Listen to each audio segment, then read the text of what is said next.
इस वीडियो में हम लोग आज एक नए थ्योरी को सीखेंगे।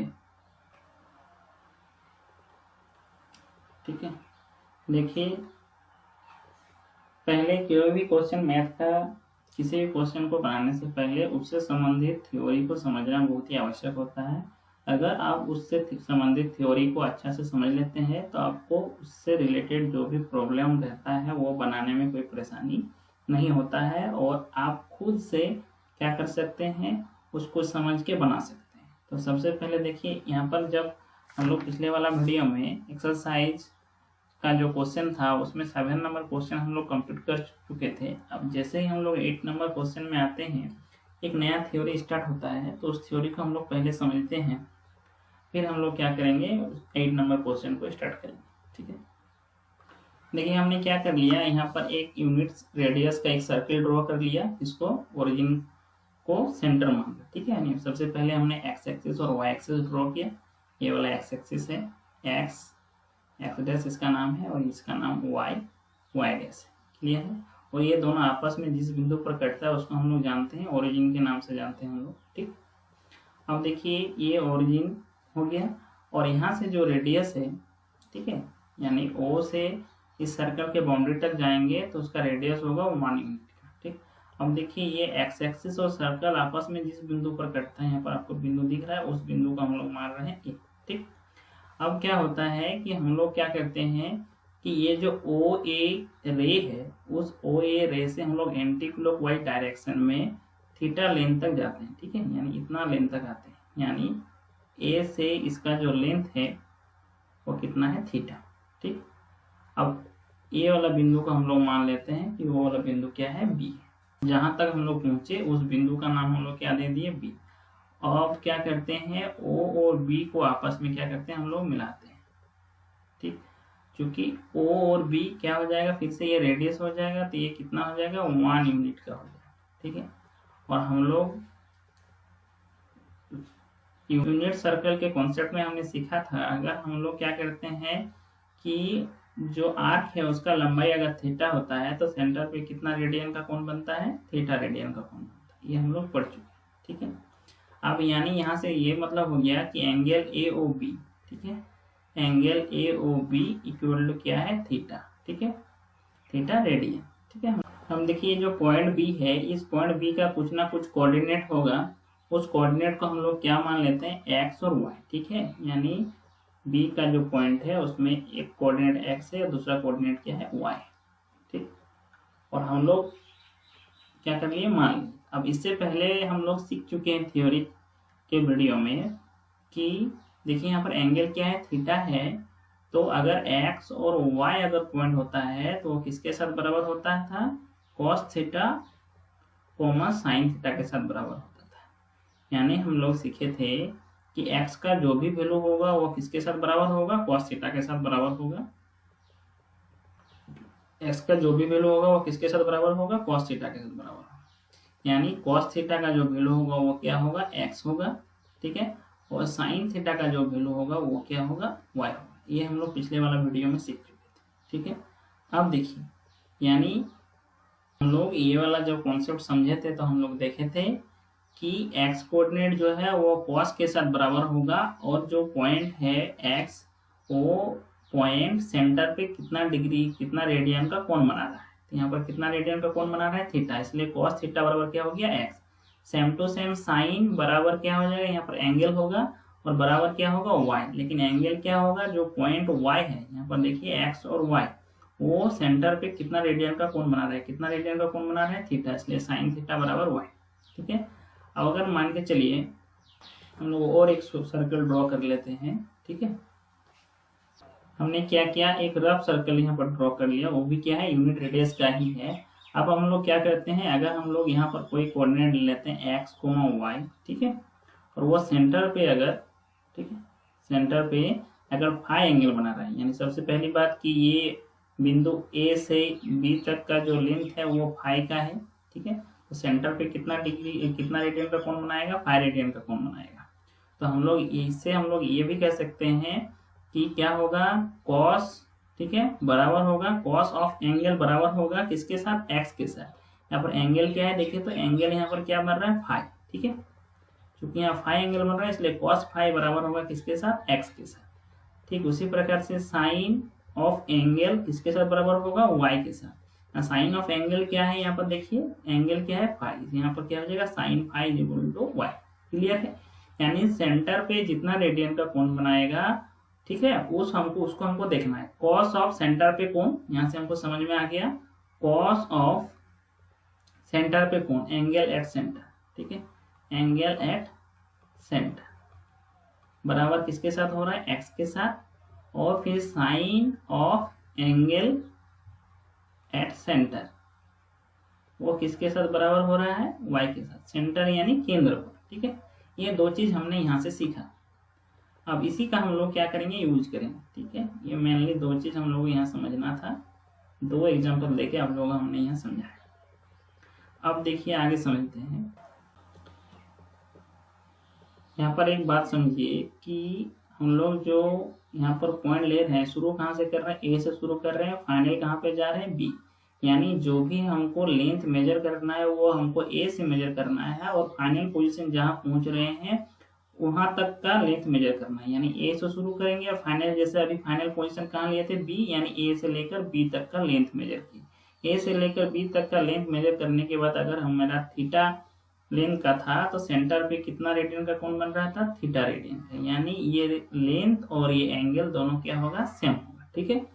अब देखिए हम लोग क्या करते हैं कि बी से शुरू करते हुए हम लोग सर्किल के चारों ओर एक चक्कर पूरा करते हैं। बी से शुरू करते हुए सर्किल के चारों ओर एक चक्कर पूरा करते हैं। चारों ओर एक चक्कर पूरा करना मतलब क्या है कि बी से शुरू करते हुए फिर बी पे पहुंचना, ठीक है। बी से शुरू करते हुए फिर बी पर पहुंचना। तो देखिए कुल मिला के हमने कितना डिस्टेंस गया उसको पहले हम लोग लिख लेते हैं। पहले हम लोग क्या किए कि ए से लेकर बी तक गए, ठीक है, ए से लेकर बी तक यानी ए बी, ठीक है। और फिर हम लोग वहां पर जाने के बाद फिर क्या किए कि बी से शुरू करते हुए सर्किल के चारों ओर एक चक्कर लगाने के बाद फिर बी तक गए, यानी टोटल लेंथ इतना गया। समझ में आ गया, क्लियर है। पहले हम लोग कहाँ गए, ए से लेकर बी तक इतना गए, ठीक है, उसको हम लोग पहले लिख लिए ए बी। और फिर हम लोग क्या करते हैं कि बी से शुरू करते हुए इस तरह सर्किल के चारों ओर घूम के कहाँ तक आते हैं, बी तक आते हैं। यानी बी से लेकर फिर हम लोग उसी पॉइंट पे आ जाते हैं बी तक, ठीक है। यानी बी से शुरू करते हैं अगर बी तक फिर से आ जाते हैं तो वो क्या हो गया, आपका एक चक्कर पूरा हो गया। अब देखिए एक चक्कर मतलब हम लोग जानते हैं सर्किल के चारों ओर एक चक्कर पूरा करना मतलब 360 डिग्री का कोण बनाना, ठीक है। और 360 डिग्री बराबर होता है 2 पाई रेडियन के साथ। कितना रेडियन के साथ, 2 पाई रेडियन के साथ।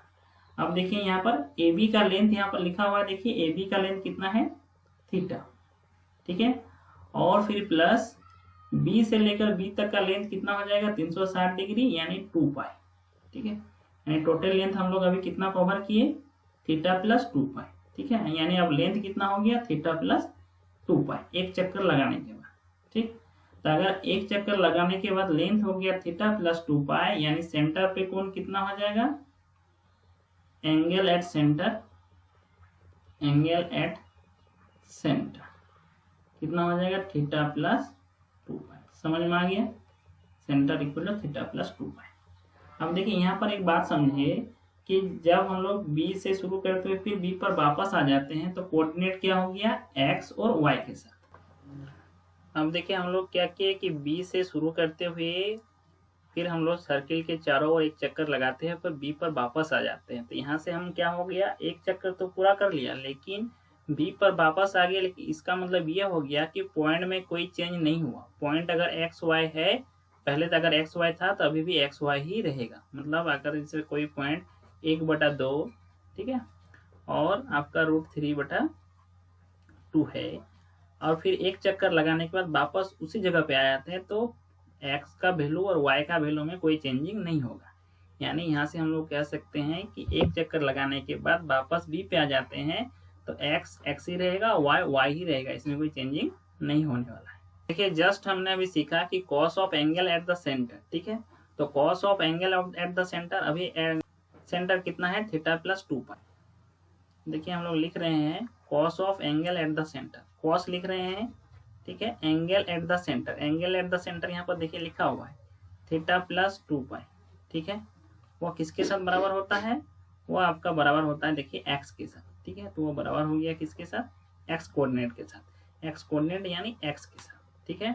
ठीक उसी प्रकार से हमने यहाँ दूसरा फॉर्मूला बॉक्स के अंदर रखा था कि sine of angle at the centre, यानी साइन को लिख रहे हैं, ठीक है, और ब्रैकेट के अंदर एंगल एट द सेंटर। देखिए एंगल एट द सेंटर अभी कितना बन रहा है, थीटा प्लस 2 पाई, वो किसके साथ बराबर होगा, देखिए हम लोग जस्ट अभी आपको समझाए थे, वो किसके साथ बराबर होता है, वाई के साथ, यानी वो किसके साथ बराबर हो जाएगा, वाई के साथ बराबर, ठीक है। अब देखिए हम लोग क्या किए थे, एक चक्कर लगाए थे तो 2 पाई जो एंगल था वो 2 पाई ज्यादा हो गया था, ठीक है। अगर हम लोग 2 चक्कर लगाएंगे, ठीक है, मतलब बी से शुरू करते हुए, जैसे फिगर को समझते हैं कि बी से शुरू करते हैं, चारों ओर एक चक्कर लगाने पर बी पर आते हैं, फिर चारों ओर एक चक्कर लगाने पर बी पर आते हैं, यानी कुल मिला के 2 चक्कर लगाने के बाद बी पर आते हैं, तो कितना एंगल बढ़ जाएगा, देखिए एक बार में 2 पाई बढ़ता है तो 2 बार में 2 को 2 पाई बढ़ जाएगा, ठीक है। यानी चूंकि पहले थीटा था, ठीक है, अब एक चक्कर लगाते हैं तो कितना पाई बढ़ता है, 2 पाई, फिर और एक चक्कर लगाएंगे तो कितना बढ़ जाएगा, 2 पाई, ठीक है, इतना बढ़ जाएगा। लेकिन कोऑर्डिनेट में कोई चेंजिंग नहीं होगा, इसलिए बराबर किसके साथ हो जाएगा, एक्स के साथ ही होगा। ठीक उसी प्रकार से साइन के लिए भी पहले अगर हम लोग थीटा पोजीशन पे थे, फिर हम लोग क्या करते हैं, एक चक्कर लगाते हैं, मतलब कितना एंगल बढ़ जाएगा, 2 पाई रेडियन, फिर एक चक्कर लगाते हैं 2 पाई रेडियन बढ़ जाएगा, लेकिन एक्स और वाई के वैल्यू में कोई चेंजिंग नहीं होगा। इसका मतलब ये वाला वैल्यू भी क्या होगा, वाई के साथ बराबर, ठीक है। अब देखिए यहाँ पर theta plus 2 pi plus 2 pi, तो क्या इसको लिख सकते हैं 2 पाई प्लस 2 पाई को 4 पाई, तो हम लोग क्या करते हैं 2 पाई प्लस 2 पाई को हम लोग आपस में जोड़ के कितना लिख देते हैं, 4 पाई, ठीक है। यानी 2 पाई जोड़ेंगे, कुल मिला के कितना पाई हो जाएगा, 4 पाई हो जाएगा, ठीक है। थोड़ा ब्रैकेट को छोटा कर देते हैं या ब्रैकेट वैसे ही रहने देते हैं, यानी यहाँ पर बन गया cos theta plus 4 pi equal to X, ठीक है। उसी तरह से देखिए sine theta plus 2 pi plus 2 pi, तो इसको हम लोग जोड़ के लिख सकते हैं 4 पाई, ठीक है। 2 पाई और 2 पाई को जोड़ेंगे कितना हो जाएगा, 4 पाई हो जाएगा, यहाँ हम लोग लिख देते हैं 4 पाई। देखिए यहाँ से हमको एक रिलेशन मिल रहा है कि कॉस थीटा के बाद अगर हम लोग 2 पाई बढ़ रहे हैं, फिर हमको क्या मिल रहा है, कॉस ही मिल रहा है। और देखिए यहाँ पर हम लोग कॉस किसके साथ बराबर, सॉरी एक्स किसके साथ बराबर है, देखिए तो यहाँ पर एक्स किसके साथ बराबर है, कॉस थीटा के साथ। इसको अगर इक्वेशन 1 मानते हैं, इसको इक्वेशन 2 मानते हैं, तो यहाँ पर क्या हो गया, एक्स के बदले में हम लोग क्या लिख सकते हैं, देखिए इक्वेशन 1 से एक्स के बदले में हम लोग क्या लिख सकते हैं, कॉस थीटा, यानी ये जो एक्स है इसको हटा के हम लोग क्या लिख सकते हैं, कॉस थीटा। इस एक्स को हटा के हम लोग क्या लिख सकते हैं, कॉस थीटा, कहाँ से, समीकरण 1 से, ठीक है। ठीक उसी प्रकार से इस y को हटा के हम लोग क्या लिख सकते हैं, देखिए समीकरण 2 में क्या लिखा हुआ है, y बराबर क्या है, साइन थीटा, ठीक है। यानी y को हटा के हम लोग क्या लिख सकते हैं, साइन थीटा, ठीक है। तो यहाँ पर हम लोग लिख देते हैं, यहाँ पर y था इसलिए y को हटा के हम लोग क्या लिख सकते हैं, साइन थीटा। तो देखिए हमको यहाँ से एक रिलेशन मिला कि कॉस थीटा के बाद अगर हम लोग 2 पाई बढ़ते हैं तो फिर से हमको वापस क्या मिलेगा, कॉस थीटा ही मिलेगा, ठीक है। साइन थीटा के बाद 2 पाई बढ़ते हैं तो हमको क्या मिलेगा, साइन थीटा ही मिलेगा, ठीक है। अब देखिए कॉस थीटा के बाद अगर हम लोग 4 पाई बढ़ते हैं, यहाँ पर एक्स है तो एक्स के बदले में हम लोग क्या लिखेंगे, समीकरण 1 से एक्स के बदले में कॉस थीटा, ठीक है। यानी ये वाला हो गया कॉस थीटा। समीकरण 2 से वाई के बदले में क्या लिखेंगे, साइन थीटा। तो यहाँ से हमको रिलेशन मिला कि थीटा के बाद अगर हम लोग 2 पाई बढ़ते हैं या 4 पाई बढ़ते हैं तो वो क्या हो जाएगा, वापस वही मिलेगा, ठीक है। कॉस थीटा प्लस 2 पाई, तो हमको क्या मिलेगा, कॉस थीटा, ठीक है। साइन थीटा प्लस 2 पाई यानी साइन थीटा, यानी जो हम लोग एक चक्कर लगाए उसका कुछ वैल्यू ही नहीं रहा, वापस हम लोग उसी जगह पे आ। तो यहाँ से हमने समझा कि अगर थीटा के बाद हमने अगर एक चक्कर पूरा किया तो वापस उसी जगह पे पहुंच रहे हैं, ठीक है। तो ठीक उसी प्रकार से अगर 2 चक्कर पूरा कर रहे हैं तो ठीक उसी जगह पे पहुंच रहे हैं, यानी कॉस थीटा प्लस अगर 2 चक्कर लगाते हैं, थीटा के बाद अगर 2 चक्कर लगाते हैं तो किसके साथ बराबर हो जाएगा, कॉस थीटा के साथ बराबर हो जाएगा। साइन थीटा के बाद अगर 2 चक्कर लगाते हैं तो ये चक्कर का कुछ आपका वैल्यू नहीं रहता है, मतलब चक्कर लगाने के बाद वापस जो वैल्यू मिलेगा वो किसके साथ मिलेगा, ये साइन जो है वो किसके साथ बराबर हो जाएगा, साइन, और ये थीटा का जो वैल्यू होगा उसी के साथ बराबर हो जाएगा, ठीक है। तो यहाँ से एक समझ में आ गया, एक रिलेशन समझ में आ रहा है कि अगर 2 चक्कर लगाते हैं तो ऊपर भी वापस घूम के वही आ रहा है। ठीक उसी प्रकार से 3 चक्कर लगाएंगे, 4 चक्कर लगाएंगे, कितना भी चक्कर लगा ले, ठीक है। यानी कॉस थीटा के बाद अगर हम लोग क्या करते हैं, एक चक्कर लगाते हैं तो कितना होता है, 2 पाई का कौन बनता है, 2 चक्कर लगाएंगे तो 2 × 2 पाई, ठीक है। 4 पाई को लिख सकते हैं ना, 2 × 2 पाई, ठीक है। तो 2 चक्कर लगाते हैं। ठीक उसी प्रकार से कितना भी चक्कर लगा लें, ठीक है, यानी n चक्कर लगाते हैं। एक चक्कर में कितना रेडियन का कोण बनता है 2 पाई। अब n चक्कर लगाते हैं। n चक्कर लगाने के बाद वापस हम लोग उसी जगह पे पहुंचेंगे, यानी किसके साथ बराबर हो जाएगा, cos थीटा के साथ बराबर हो जाएगा। ठीक है, तो इसको थोड़ा सजा के लिख लेते हैं cos। अब ये जो 2 और n और पाई को गुना करेंगे तो ये क्या हो जाएगा 2n पाई। इसको पहले लिख लिया और थीटा को बाद में लिख लिया। ठीक है, तो cos 2n pi plus theta हमको क्या मिल गया, cos थीटा के साथ बराबर मिल गया। ठीक है, ठीक उसी प्रकार से साइन थीटा के लिए भी हमको मिलेगा। ठीक है, साइन थीटा के लिए भी सेम होगा। Sine 2n pi plus theta का वैल्यू किसके साथ बराबर हो जाएगा, ये 2n पाई का वैल्यू क्या हो जाएगा, वो आप रिमूव कर सकते हैं, यानी साइन थीटा के साथ बराबर हो जाएगा। ठीक है, ये हमको 2 रिलेशन मिला। ठीक है, अब देखिए कॉस का उल्टा क्या होता है, सेक। ठीक है, तो सेक के लिए भी सेम होगा। सेक 2n pi plus theta similarly, ठीक है, इक्वल टू क्या हो जाएगा, cos थीटा। इसका प्रूव करने के लिए आप रेसिप्रोकल का फॉर्मूला यूज कर सकते हैं। ठीक है, अब ठीक साइन का रेसिप्रोकल क्या होता है, कोसेक। तो cosec of 2n pi plus theta क्या किसके साथ बराबर हो जाएगा, कोसेक थीटा के साथ बराबर हो जाएगा। ठीक है, ये हमने 4 चीज सीख लिया। अब देखिए टेन के लिए क्या होगा। टेन के लिए जो आपका हो जाता है टेन, ठीक है, आधा चक्कर लगाने के बाद, इसमें क्या कर रहे थे, पूरा चक्कर लगा रहे थे यानी 2 पाई जा रहे थे। इसमें आधा चक्कर लगाएंगे, पूरा चक्कर जाते हैं तो 2 पाई, आधा चक्कर लगाएंगे यानी पाई जाएंगे। ठीक है, तो पाई जाने के बाद, ठीक है, वापस हमको वही मिलता है, यानी ten n pi plus theta किसके साथ बराबर हो जाता है, टेन थीटा के साथ बराबर हो जाता है। ठीक उसी प्रकार से कॉट के लिए cot n pi plus theta किसके साथ बराबर हो जाता है, कॉट थीटा के साथ बराबर। ठीक है, अब ये tan n pi plus theta tan theta के साथ क्यों बराबर हो रहा है, cot n pi plus theta cot theta के साथ क्यों बराबर है, ये थोड़ा सा आप लोग क्या लगाइए, दिमाग लगाइए। आशा करते हैं आपको समझ में आ जाएगा, आपको दिमाग में आ जाएगा कि ये ऐसा क्यों हो रहा है। ठीक है, अगर तो ऊपर भी नहीं हो रहा है तो फिर हम कमेंट सेक्शन में बताइए, हम उसका एक अलग से वीडियो बना देंगे। चलिए, ये कॉन्सेप्ट आप लोग याद रखिए। कॉस क्या हो जाएगा 2n पाई प्लस थीटा, वापस क्या मिलेगा, थीटा, यानी ये 2n पाई जो हो रहा है रिमूव हो रहा है। यहाँ देखिए 2n पाई रिमूव होके जो बच रहा है वही लिख रहे हैं।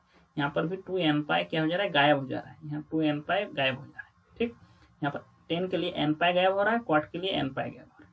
बस ये 6 चीज आप क्या कर लीजिए, इस कॉन्सेप्ट को समझ लीजिए। इसके बाद जो क्वेश्चन है वो आपको बनाने में दिक्कत नहीं होगा।